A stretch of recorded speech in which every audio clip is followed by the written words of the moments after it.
All right, welcome to the Nashville Predators 2019-20 Shotgun Season Preview. Before we get started, today's Sunday as a day of recording. It's my second video. The season started on Wednesday. I'm trying to play catch up. Let's start with the Predators numbers from last season. Now, they finished with 100 points. They were first overall in their division. They were 19th in offense. They were tied for third in defense. Power play was 31st. Oh my God.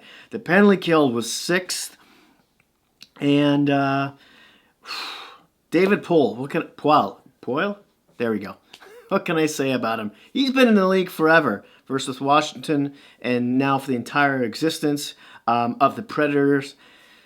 He's been tinkering with this team. He didn't do too much last season, but after getting eliminated by Dallas in the first round of the playoffs, I think they've made the playoffs 5 straight seasons in a row. But it's, ever since they went to the finals against Pittsburgh and lost, things have been apparent in terms of the depth that they have at center that they can never seem to solve. They seem similar to Montreal in that fashion. But before we get to some of the acquisitions, which I'm sure you know about already, let's talk about the key departures. PK Subban was traded to the Devils in exchange for some draft picks and prospects, and obviously freed up a ton of money in order so they could sign Matt Duchene, one of their key pickups. Wayne Simmons left. He was just blah. Last season when they acquired him from Philly, he really didn't do anything from him. Now, I know he brings more than points. His physicality, his leadership on and off the ice, that kind of thing. Hopefully he does better in New Jersey. But they aren't really going to miss him. Brian Boyle's gone as well, as is Cody McLeod, Zach Ronaldo, and Philip Giuseppe. I think I stuttered there. Now, Matt Duchene. We're going to talk about where he slides into the lineup. But they also picked up Steven Santini, a depth defenseman. That's it. That's all.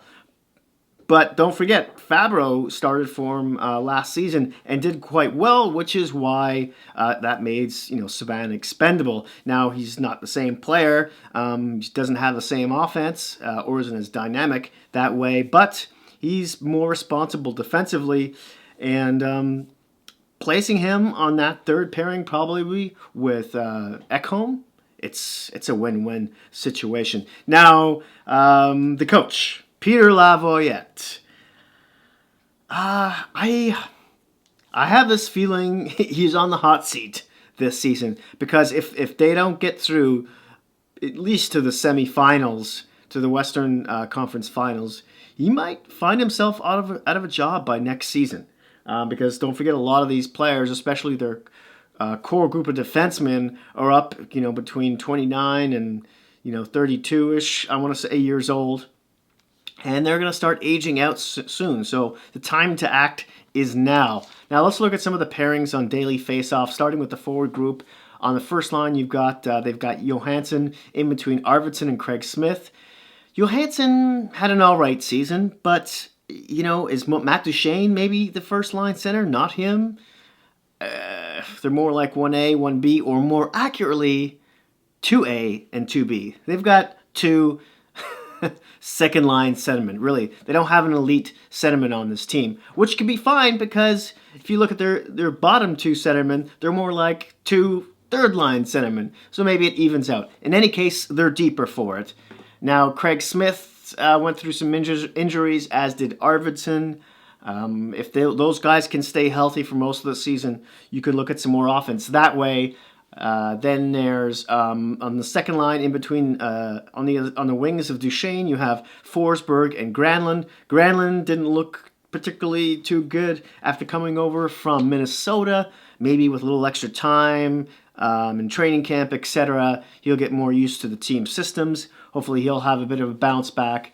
Philip Forsberg, of course, one of their top 3 point getters. He's got to stay healthy for most of the season, especially in the playoffs. But I think he only played like 50 games last season. I want to say, 64. Excuse me. Still scored 28 goals. That's pretty good. And I mean, he's exchangeable really on the first line between Craig Smith and himself. You might see a little swap going here and there. He's playing the first power play. We get to the third line here. They've got Kyle Turris. This gets kind of interesting in between Rocco Grimaldi and Kalle Yankrok. Now, Turris just hasn't been the kind of player he was in Ottawa, for instance. And it's ironic him and Matt Duchene are now on the same team, seeing as how they kind of were moved at the same time in a 3-team swap between Colorado, Ottawa, and Nashville, and now they're playing together. So Kyle Turris also had a bit of a foot ailment last season, and it sort of affected him when he did play. Maybe this will be a bounce back a season for him. Maybe he's not him in the way he plays isn't cohesive with Laviette's style of coaching. But there's some options there. And we'll get to that in a second. Let's look at the fourth line with Nick Bonio in the middle, in between Austin Watson and Colton Sissons. Now, Nick Bonio is in between. Of course, he won those 2 cups with Pittsburgh not long ago. And he's arguably a third-line center. He's not a fourth-line center. So hence, when I mentioned they've got 2 second-line centers and 2 third-line centers on this team. Maybe Nick Bonio steps up into that third-line center spot and Kyle Turris moves down, or maybe Kyle Turris goes to the wing. Maybe they test that out and Bonio steps in. Because don't forget, Yankrok and Sissons can also play the center position. So you could see one of them pop into either the second or, the third or fourth line center position and see, Turris get bumped around if he's not producing or playing like he should be. Now, let's talk about the defensive pairings. On the first pair, you've got Roman Josi and Ryan Ellis. Then on second pair, Matthias Ekholm and Dante Fabro. This is arguably, Josi, Ellis, Ekholm, one of the best top 3 defensemen in the league. Top 3 of the top 3.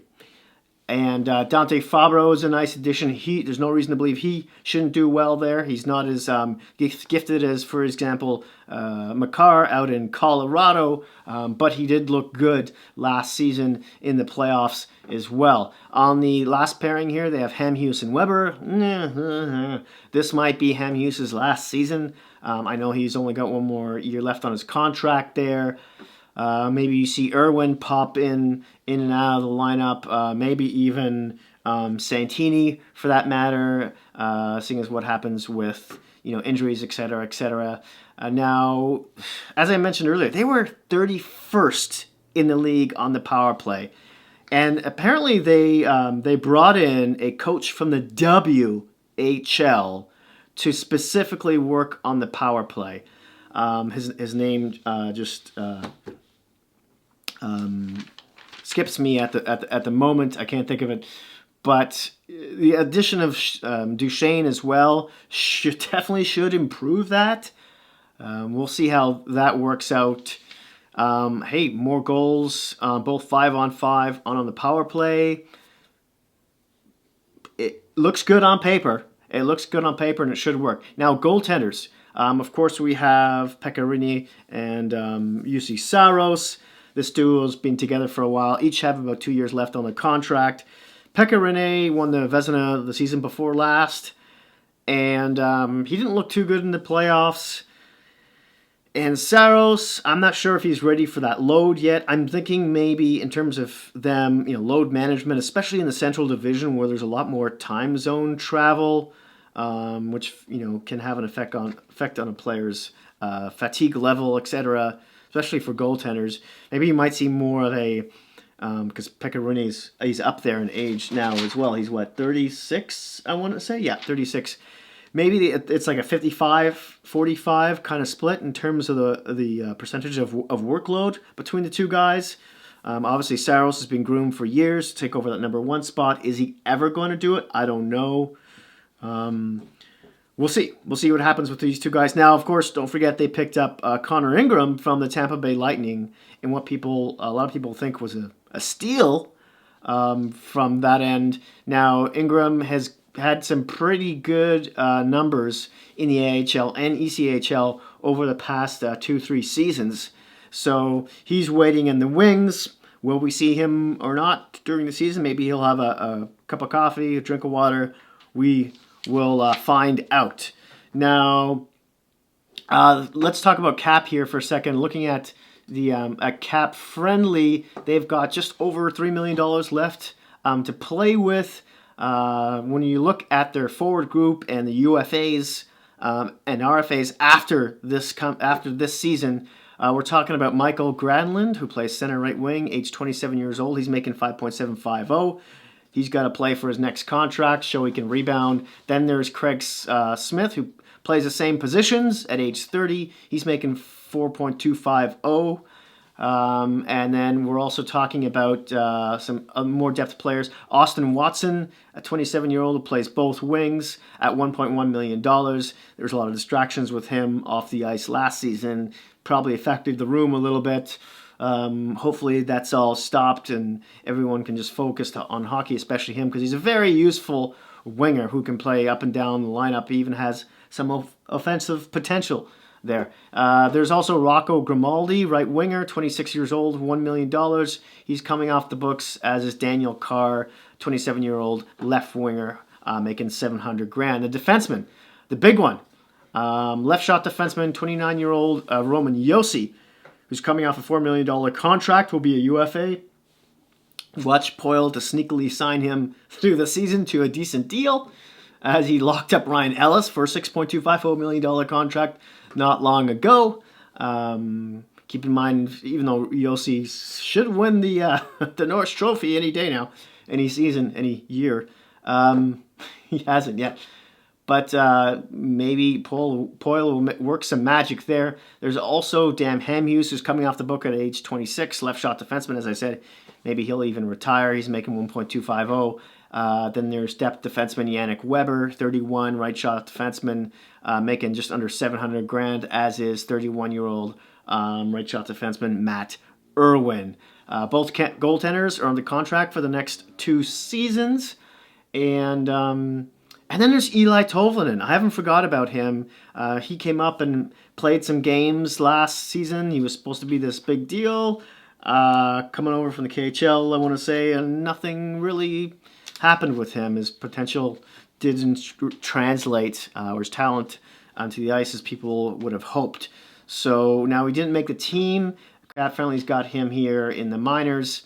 He's 20 years old, left winger. He's got 2 more seasons still. He's an RFA. I would think that he would get some opportunities sometime during the season to pop in there and hopefully explode for them, which means they might have to bump somebody out, which means there might be a trade. We shall see. Where do I see this team finishing? As high as first. That's no surprise. In the tough Central Division, I even with Colorado emerging, Dallas adding Pavelski and such, St. Louis, former Stanley Cup champions, I don't see them falling any lower than, let's say, 4th. I think I'm probably more like 3rd, between 1 and number 3, but I definitely don't see them sinking any lower than that. I definitely see them making the playoffs, no problem. It's how will the X factor here, of course, is how will those goaltenders and which goaltender will play in the playoffs and how will they do?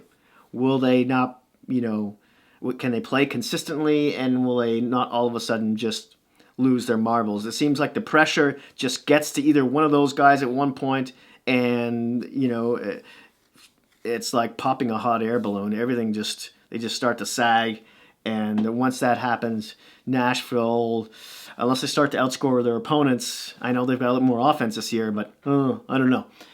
Thank you so much for watching. As always, I'd love to hear your thoughts and comments or opinions and thoughts. Or thoughts and opinions in the comment section down below. Hit like if you like this video. Smash that subscribe button if you haven't already. And hey, if you happen to have any Hockey Geek friends, please don't feel shy about sharing. Thanks again, and I'll see you soon.